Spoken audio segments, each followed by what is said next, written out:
Hi guys, my name's Andrew Ogilvie and welcome back to the channel. We're going to be playing some more FIFA 21 and it's the Hamilton Club and Country Career Mode. And we kick things off with just doing a little interview, and we're going to try and get ourselves some free agents. I searched free agents, Scottish players. The only person that came up was Craig Gordon. I had already scouted him. And do you know what? I think it was time to bring him in. He's an absolute legend in the Scottish football game. The guy's been about forever, as long as I can remember anyway. And we delegate that, and hopefully we can get him in as we jump into the first match. We're going to do 3 matches in this episode. It is a wee bit of a longer episode, so if you like that, give me a wee like, hit that subscribe if you're looking forward to more content coming out in terms of this sort of stuff. I'm really keen to get it out. But this was actually a very boring game against Ross County. It was one of the first games of the season, to be honest. I'm still getting a feel for these players, and I still haven't figured out where the strengths lie. I know up down the left is pretty decent. That was the only chance of the first half, and it was palmed away by the keeper. And then this here, just after half time, both the chances coming to Ross County in this game pretty late on and early on in the second half, and the keeper manages to keep it in it again. But another 10 minutes passes, and we get a corner whipped in, and we break away. Campbell on the ball, and I can see the run, and I manage to play it to Templeton. And in this situation, it's hard not to score, isn't it? Well, I managed to do that with Templeton, hit the keeper, but luckily enough they got Winter. Winter I've subbed on at half time just to try and freshen up the up front, and he's managed just to tap that in. It's an absolute easy goal for him. It's a wee bit cheeky to stick that in. I feel quite dirty doing it, but that is what it is. We'll take the goal, especially when there was a game of zero chances. To be honest, there was next to nothing to I recorded the whole game, obviously, but there was nothing to sort of put in here.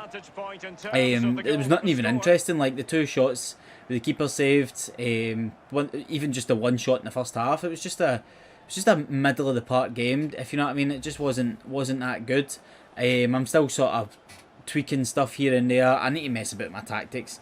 I don't know. I've just something's not clicking for these players. I think I need to play with like a more a CDM, but that was pretty much it for this game. There's not really much more I can say. 2 CDMs, like I said, I feel like I need to get like a big strong centre mid, like a good 6-foot player in there who's actually a ball winning midfielder, because as it stands now we're not doing too good. And that pretty much wrapped up the game. They almost scored there with the breakthrough. You expect it, don't you? You expect it at the 90th minute for them just to sort of knock the ball by.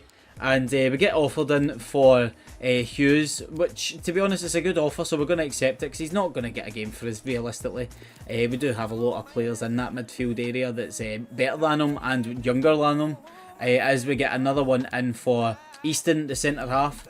He's past his time. We need to get rid of him. And Craig Gordon accepts his offer, but we're going to go in and try and negotiate it.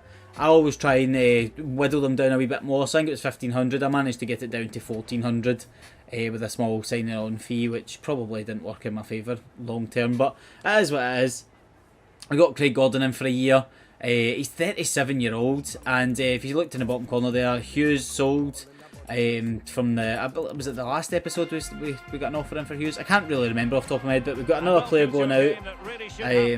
Some more money getting brought into the club, and that's all it is now. We're just going to be saving our pennies. I feel like there's not much we can do in terms of bringing any more people in. I could be doing maybe like another centre half.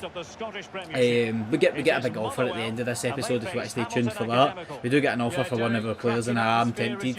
I haven't filmed further than where we are at and what you're seeing right now, and I'm really tempted to get rid of him. I've delegated asking for more realistically, but you see that coming up. But coming into this game against Motherwell, it's the rivals. Motherwell's our fierce rival, and we managed to break away in the 10th minute with Smith on the right hand side, and he just blasts it in, and I really wasn't expecting it. There was no one in the box. Anderson wasn't there, number 7. He just wasn't.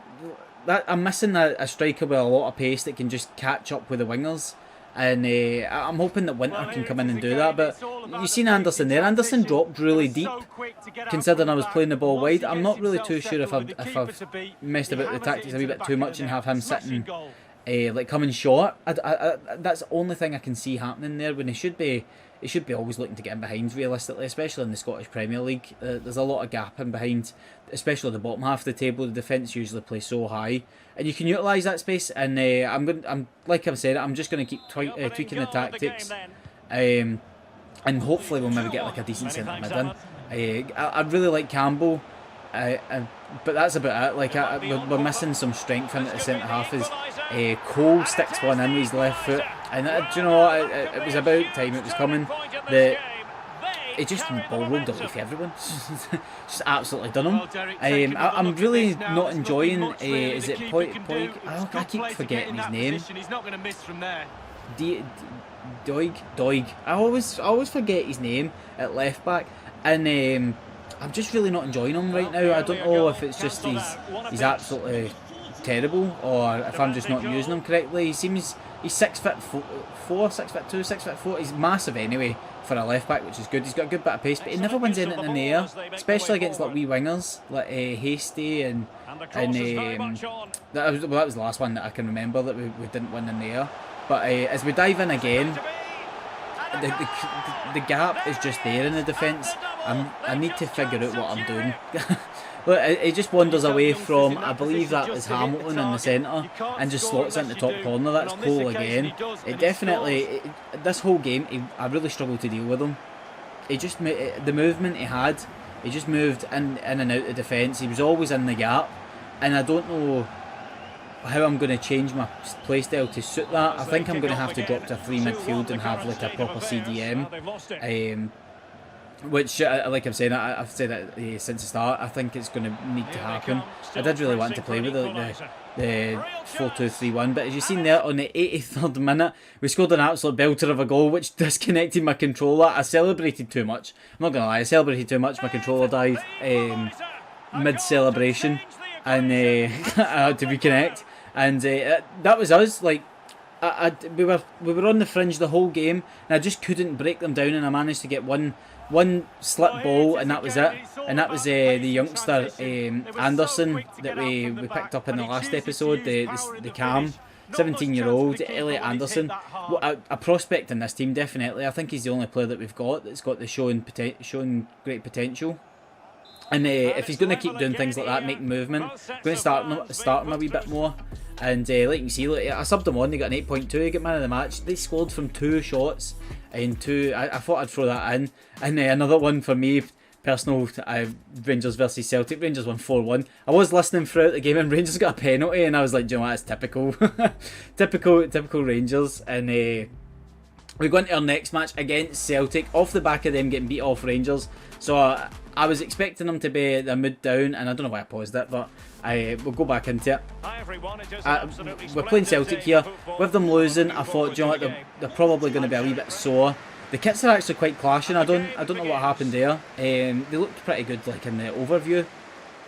But I can actually play that, not a problem. Doesn't really bother me. I play off the minimap down the bottom, and I usually look for my players based on that. I don't know if is that weird? Do you play FIFA like that? Do you look at the minimap and see the runs and then pick your players out via the minimap?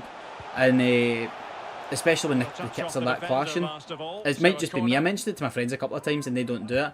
And on the 4th minute, pretty much straight from kickoff, we got ourselves a corner.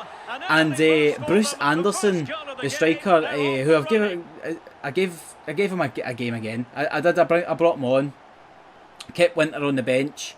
And I thought I'll keep him on the bench until a wee bit later on and sub him on, and we managed to get the goal 4 minutes in. It's a very long game for us from here on out, and I was like, do you know what, we're gonna beat Celtic, and this would be the turning point in this career if we can beat one of the top 4 in my opinion, like your Hibs, Aberdeen.